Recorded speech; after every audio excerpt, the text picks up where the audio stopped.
Assalamualaikum warahmatullahi wabarakatuh. Kali ini saya akan memberikan materi pengayaan dengan tema media dan hukum-hukum dasar tentang media digital. Pada umumnya, itu kan media itu kan dibagi menjadi dua, yaitu kan media yang umum dengan media massa. Media umum itu adalah media yang digunakan untuk alat komunikasi, bentuknya seperti ponsel, ya seperti tablet, seperti laptop, dan lain sebagainya. Kemudian yang kedua itu adalah media massa. Media massa adalah media yang digunakan untuk menyebarkan informasi yang dibuat oleh redaksi, kemudian disebarkan kepada publik. Contohnya itu kan yang paling umum adalah koran, radio, televisi, dan sekarang berkembang ke arah portal atau media umum. Terus bagaimana posisi media digital yang menjadi pertanyaan? Media digital itu masuk di dua ranah, baik media umum maupun di media massa. Kenapa? Karena di media umum, ya kan, ponsel itu adalah bagian dari media digital. Di situ ada softwarenya, di situ ada beberapa fitur-fitur aplikasi yang dikembangkannya. Kemudian di media massa juga berkembang media digital. Karena apa? Media massa sudah masuk ke ranah media sosial, ya kan? Banyak media massa yang punya akun-akun media sosial.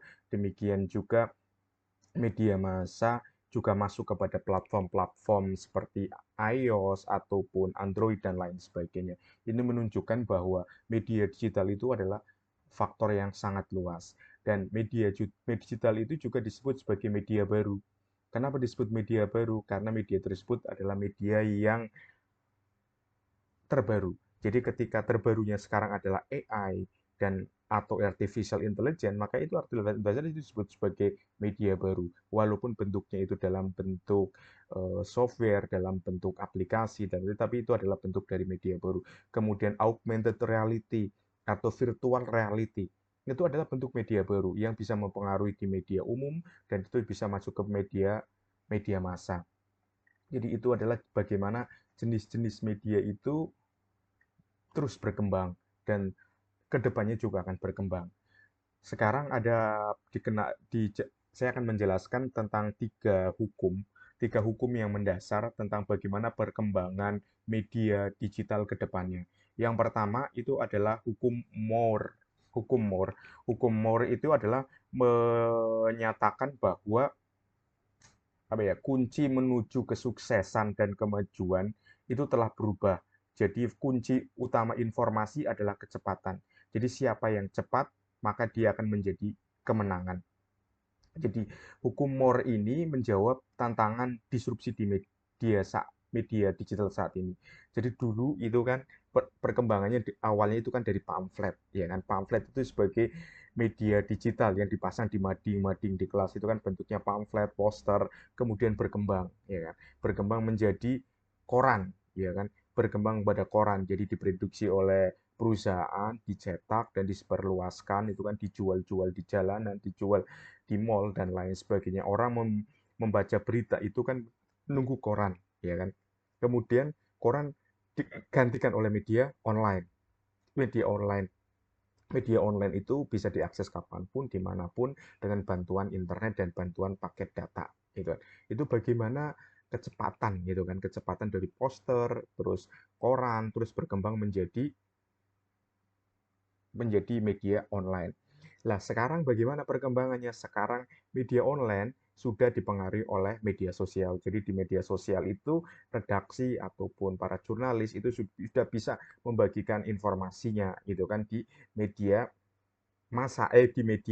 di media sosial. Kenapa di media sosial itu dianggap lebih cepat? Karena media sosial lebih banyak diakses. Jadi orang itu eh, sudah jarang lagi mengakses www triple siapa, triple apa, triple media apa, tetapi lebih mengakses ke arah berita yang lebih bersifat personalisasi. Jadi kecepatan itu menjadi faktor utama dalam hukum Moore untuk perkembangan media digital media digital ke depannya.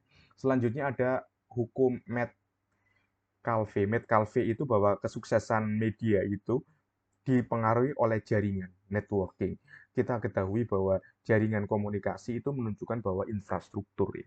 Jadi dalam hukum Metcalfe ini bahwa sebuah media digital akan semakin berkembang, akan semakin cepat majunya itu ketika networkingnya semakin bagus.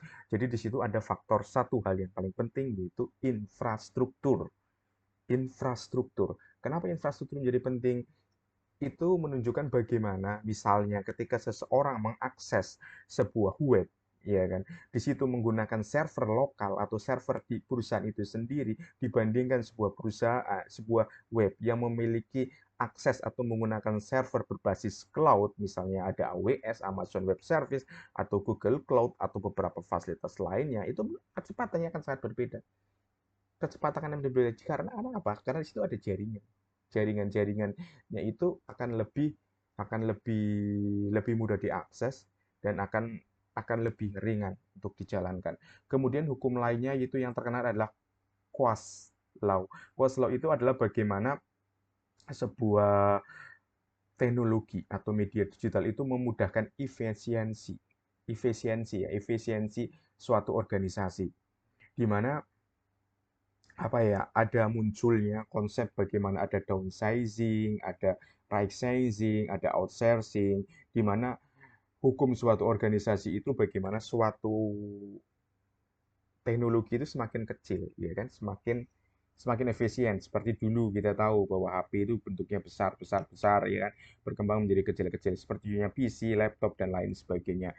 Kemudian ada right sizing pada ukuran gitu kan, ukuran-ukuran itu akan mempengaruhi. Kemudian right sizing itu adalah bagaimana suatu organisasi itu mengandalkan kompetensi. Kita tahu ketika suatu pekerjaan diserahkan kepada orang yang tidak kompeten, maka ya sudah, wassalam gitu kan. Kemudian outsourcing itu adalah bagaimana partner-partner kerja kita itu kan menjadi pihak yang apa ya, menjadi pihak yang tidak tidak menjadi bagian suatu organisasi tersebut secara keseluruhan, tetapi mengambil dari pihak lain.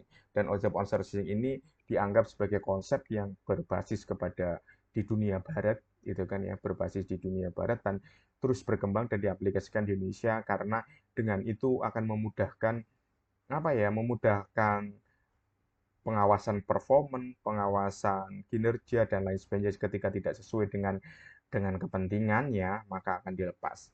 Jadi hukum-hukum dasar media itu menjadi sangat penting dalam perkembangannya. Kalau menurut saya hukum hukum media digital yang paling penting dan paling signifikan yaitu yang itu bukan kecepatan, bukan juga hanya networking, tapi hukum media digital yang pertama itu adalah asas kebermanfaatan. Bagaimana media itu memiliki manfaat untuk masyarakat. Percuma saja ketika media media digital akan memberikan manfaat buruk kepada masyarakat. Misalnya manfaat itu ketika hadirnya media digital, maka di situ akan memperkuat pelayanan kepada masyarakat bagi pemerintah misalnya. Bagi perusahaan akan meningkatkan efisiensi dan efektivitas.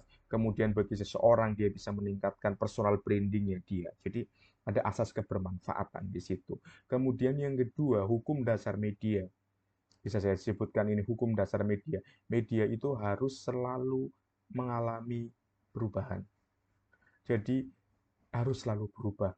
Kenapa media itu harus selalu berubah? Kita tahu tuntutan zaman itu akan selalu berubah.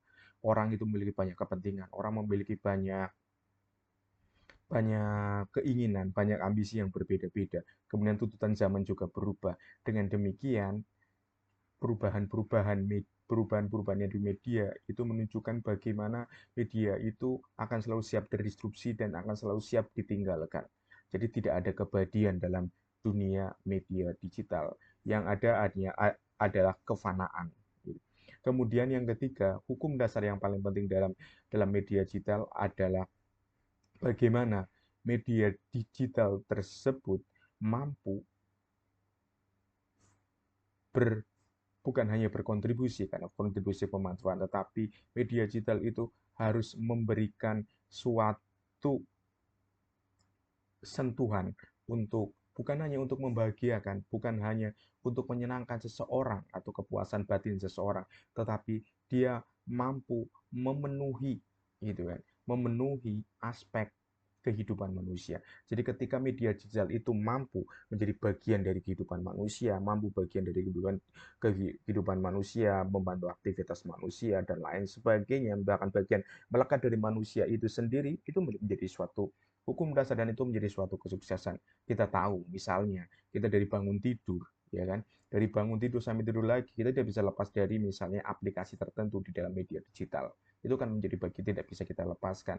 Misalnya ketika kita ada aplikasi kesehatan, misalnya ada aplikasi kesehatan jam ya di smartwatch yang seperti kita tahu, di situ ada aplikasi detak jantung, ada aplikasi untuk mendeteksi tekanan gula, mungkin ada tekanan darah dan lain sebagainya. Jadi itu menunjukkan bahwa ketergantungan seseorang dengan media tersebut dan akan memberikan manfaat.